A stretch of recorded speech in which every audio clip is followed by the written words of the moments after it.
Jorge Botelho disse à CPI que os controladores de voo podem ter cometido falhas no dia do acidente com o avião da Gol, mas lembrou que os erros teriam ocorrido devido a problemas estruturais no setor.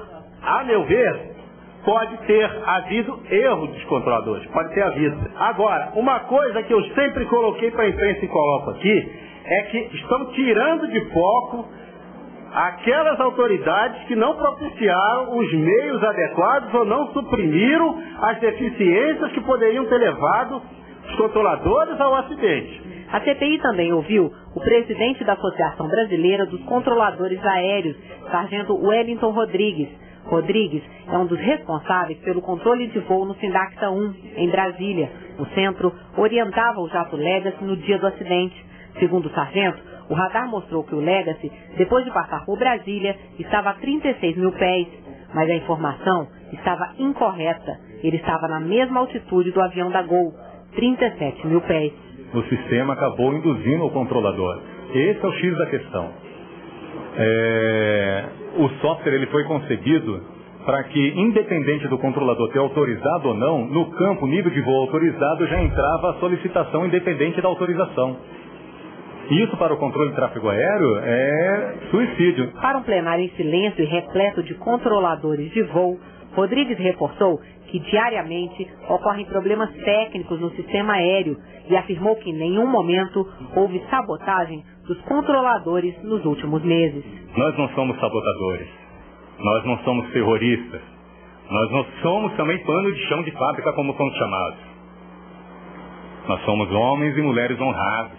Além de explicar problemas técnicos recorrentes no sistema aéreo brasileiro que teriam ocorrido no dia do acidente com o avião da Gol, os dois representantes dos controladores relataram condições nada favoráveis para o desempenho da atividade.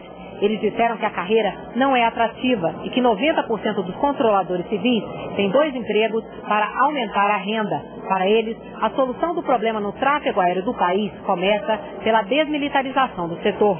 Nós não vemos de maneira nenhuma uma maneira de se resolver esse problema, estando esse setor, estando essa situação subordinada à filosofia militar. Não que a vida militar esteja errada de forma alguma, friso novamente, mas o controle de tráfego aéreo é incompatível com a atividade. Para os deputados, os depoimentos reforçaram a ideia de urgência na aprovação de medidas para sanar o caos no sistema aéreo brasileiro. Os problemas de frequência e de comunicação são muito graves e que precisam ser resolvidos.